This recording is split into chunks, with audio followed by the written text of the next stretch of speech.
la délibération numéro 7, il y a une petite correction et c'est pour ça que vous aviez la délibération sur table.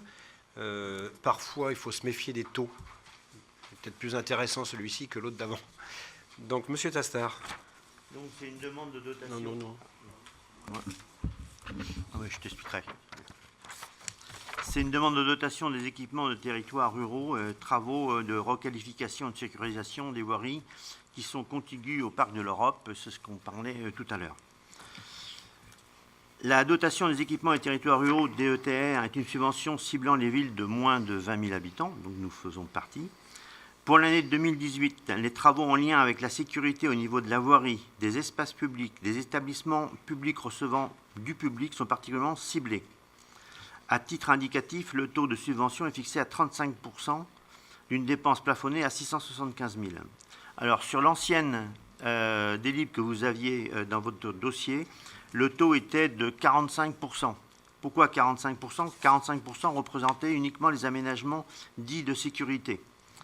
Le taux de 35%, c'est les aménagements globaux plus la sécurité. Donc l'assiette est plus grande et on espère donc recevoir plus d'argent.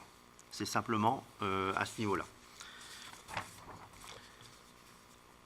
Donc je vous propose de solliciter une subvention au taux maximal de 35% au titre de la dotation des équipements territoires ruraux pour 2018. Pour les travaux qui sont liés à la requalification du Parc de l'Europe et à la sécurisation des voies du secteur nord, c'est-à-dire le haut du Parc de l'Europe. Le montant des travaux estimé à ce jour est de 300 000 € hors taxe. Donc d'autoriser le maire à effectuer toutes les formalités en lien avec cette demande de subvention. Est-ce qu'il y a des questions? Oui, des questions, Monsieur Daniel? Excuse-moi.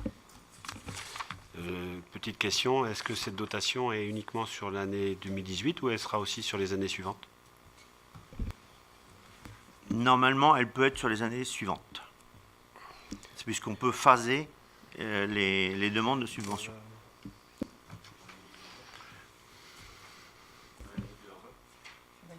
Attends, Faudra, oui.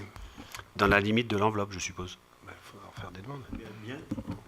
Bien sûr, parce que n'importe comment, on a une enveloppe maxi de 675 000.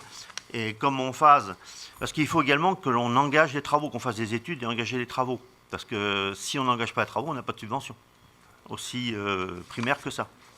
Donc, on fait d'abord le secteur nord, après on regardera si on fait le secteur sud, le secteur est. Enfin, il y a un certain nombre de choses à faire sur le Parc de l'Europe, puisque, comme on vous l'a dit tout à l'heure, c'est un projet qui va se faire sur plusieurs années, hein, vu les sommes qu'il faut engager. Le secteur nord nous paraît une priorité par rapport aussi à une sécurisation du centre-bourg. Il y a une deuxième priorité qui pourrait être importante aussi, c'est l'entrée sud. L'entrée sud, puisqu'elle correspondra à un projet d'aménagement de la résidence rue du 8 mai, plus des travaux qui vont être faits à l'ESEP, ça aurait toute une logique de travailler ensemble. Monsieur Vicente.